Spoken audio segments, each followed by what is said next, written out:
êtes bien sur TV Finance, il est 9h06 et c'est l'heure des Market Movers, les valeurs et les actifs à suivre tout au long de la journée. Et nous sommes en ligne avec Daniel Cohen-Delara. Bonjour.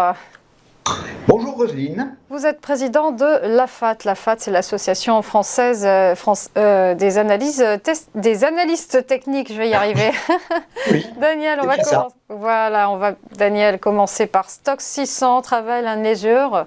Donc on va bien parler du secteur du voyage et des loisirs. C'est un indice plutôt en forme, ces 5 derniers jours, plus 2%. Oui, alors j'ai choisi aujourd'hui de vraiment faire un focus sur le secteur Travel & Leisure. C'est-à-dire que on va regarder aujourd'hui donc l'indice et puis on va regarder deux valeurs qui se portent plutôt bien à l'intérieur de cet indice. Alors d'abord l'indice, on est ici sur un graphique en hebdomadaire et on démarre à la fin de 2019, c'est-à-dire juste avant la grande baisse février-mars 2000 du début de la pandémie. Donc on a eu une baisse tout à fait significative puisque l'indice est passé d'environ d'un niveau d'autour de 260 à un niveau extrêmement bas autour de 120. On est revenu assez lentement. On a eu d'abord au printemps une première consolidation à peu près au milieu de la baisse et puis les cours n'ont pas tenu et on a retrouvé le niveau d'avant début de la pandémie, avant 2019, uniquement au printemps de cette année et on est resté pendant 6 à 7 mois entre deux niveaux en 240, 277 et avec l'apparition qui était inquiétante à cette époque du variant Omicron, on est revenu fin d'année, début de cette année, tester un niveau important à 207,9, qui est un niveau qui a fait résistance en novembre 2021, qui a fait support en novembre 2020, qui a fait support au début de 2021. Donc on est sur un niveau de polarité. Il a fait support et depuis, on voit que l'on repart très bien.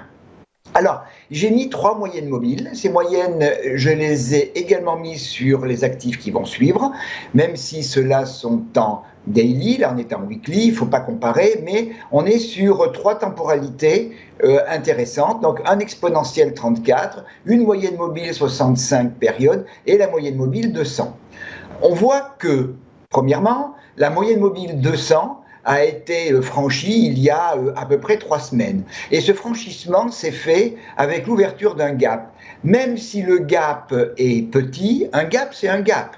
Il n'a pas été comblé, c'est-à-dire qu'il n'y a pas eu de cotation en dessous de l'ouverture de ce gap. Donc il existe, donc il fait une forme de support couplé à la moyenne mobile de 100. Donc on a franchi une moyenne de long terme.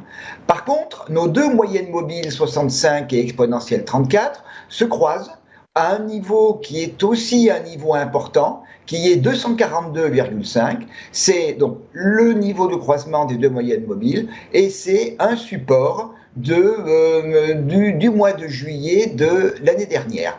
Donc 242,5 est le niveau à franchir absolument pour que la hausse dans laquelle on se trouve actuelle se poursuive et avec un premier niveau objectif qui est la zone de résistance que j'ai tracée, qui est entre 267 et 277. Donc on a peut-être pour les semaines ou les quelques mois qui viennent, eh bien un potentiel d'appréciation de ce secteur d'environ une dizaine de pourcents.